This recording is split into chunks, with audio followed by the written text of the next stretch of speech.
Hi, in this video I will talk about the difference between GenC and GenC Next and what's the process, what's the timeline for GenC Next people. In previous video I have got a lot of comments on GenC Next and what's the timeline that is involved, and so the training process and what is the stipend they will get during that training period. So in this video I will cover all of those things in comparison with GenC people.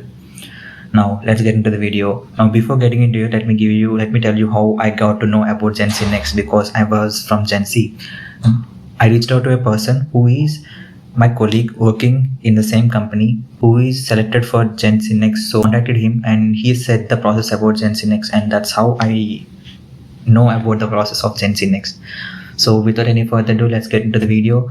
Now let's first start with what's the timeline, when the GenC people will be called and when will the GenC Next people will be called. Now if you get selected for GenC, then after the interview you might get called for internship or direct FTE. But for GenC Next people, if they will call you at May to July, May, June, July, in many of 3 of these months they will call you for internship. For 2 to 3 months they will call you for internship, the same as the GenC people. But the people who got selected for GenC, they will be called much sooner, which is maybe in December, June or March if there is an internship. So that's the first difference, the timeline. And about the stipend, as I already discussed in previous videos about the GenC, what's the stipend they will get 12k, and there is a 10% of tax in it. For GenC Next people, they will get 15k of stipend during the training period, and there is also a 10% tax in them. You will get this stipend even if you do not get the location to go, even if you're working from remote. The training duration, how much the training duration for the GenC Next people. For GenC Next people, the training duration will be of 2 to 3 months, same as for GenC Next, but for GenC it will be around 3 to 4 months. It may be longer for GenC people based on the cohort, which I have already discussed in previous videos. You can check the previous videos on my channel. And for GenC Next, it will be from between 2 to 3 months. And about the training process, what is the training process for GenC Next? So the training process will be the same as GenC. I have discussed in previous videos about the GenC, what they will go through. The training process will be the same for GenC Next. You will go through the same evaluations, you will go through the same things, which is you have to first clear the qualifier test. Once the qualifier test is done, you will go through the interim, and once the interim is done, you will go to the final. Once you get green in the final interview, you will be moved further in the process. If you do not get green, you will get eliminated from the internship. And GenC Next too, the same thing will happen as like GenC.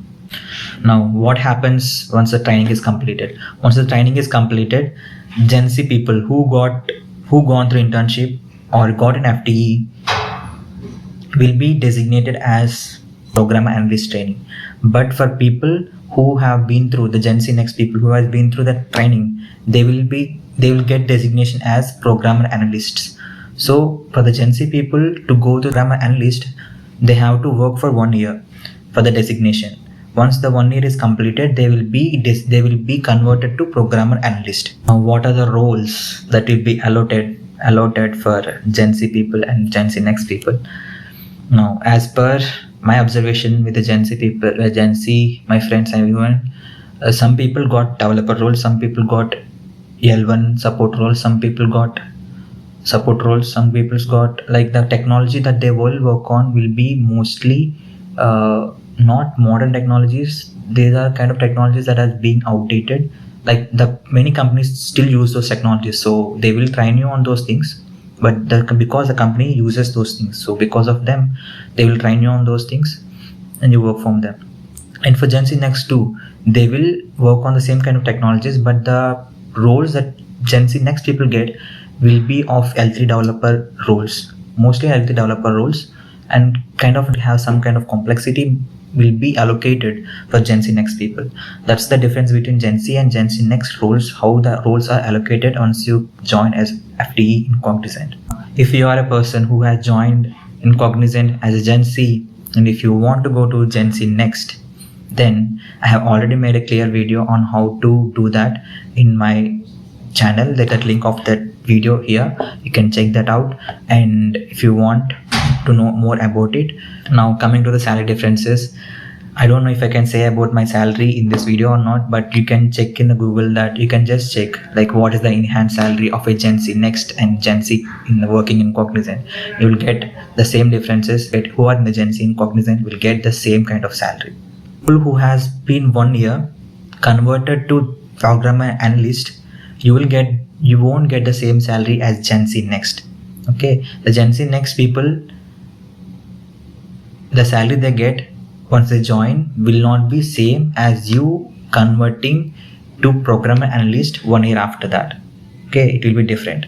Now about the evaluation, I have already talked about. The evaluation will be the same as GenC internship, and you can know more about the evaluations, how the interviews will be, and how this training structure will be. Everything I have clearly explained in my previous videos. You can check them out in my YouTube channel, and I will put the link of them here. Coming to another question, can you choose your project as a GenC Next person? I hope they do, but it's not. They won't allow you to choose. They will assign you some kind of project and you have to work on that project. Choosing your project was a rarely case that may not happen. Like the training, they will train you on one skill track, and if there is a projects on that skill track, they will definitely assign to that. And if there is no any kind of projects in the skill track that you got trained on, they will assign you the different kind of project that you have not, the skills that you have learned through the training will not be useful. But once you get into the project, you have to again train on the project skills. So the thing is, you have to adapt. So the skills that you learn during the training may not be useful once you get the project. So that's the hard truth. Like I have been through the part, like the skills that I have learned in the training I'm not using those skills in my project. So if you change the project, the skills that you're learning in this project may not be useful in another project. So you have to be flexible and learn every time. So that's what you have to, that's the mindset. You must be flexible to learn any kind of skills that you get your project needed at that time. Those are the differences between GenC and GenC Next internship, and the process will be the same, but the timeline will be different, and also stipend will be different, and roles that you get allocated to once the training is completed will be also different. But the training process will be the same. Yeah, in some of the comments I have replied, where I have at the time I don't have particular clear knowledge on GenC Next. So if I have replied something wrong, something that is not correct, sorry for that. But now we have correct understanding of what will happen for GenC Next people who get GenC Next internship. Okay, so if I have replied to you about any kind of GenC Next queries, and if it is something that is different from what I have said in this video, then that's wrong. What I said in the comments is wrong, but what I have said in this video was correct, because I have contacted with the person who has been through GenC Next training. So that's how I know about GenC Next. So if you are seeing this video, thank you for sharing the information, and I hope I have cleared all of your doubts about the GenC Next process and how it will be. And I think I have cleared all of your doubts. And if you still have doubts, any kind of queries you have, put them in the comments. I will try to reply to them and reach out to any person who has gone through that process so that I can help you out. And that's it in this video. If you like this video, click on the like button and share with other friends who has got selected for GenC Next or GenC, and comment if you have any doubts. I will try to reply to them. See you in the next video. Bye.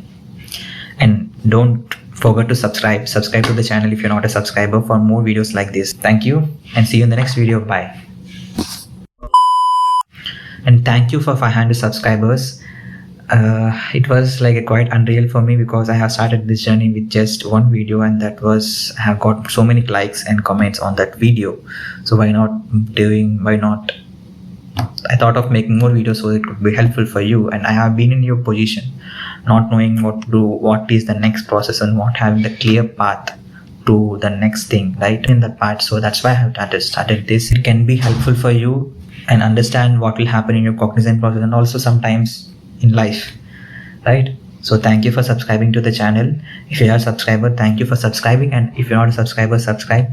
I will make more videos like this, even if it may not be sometimes Cognizant videos, but we will make some videos that will be helpful for you, and that might be inspiration for you sometimes.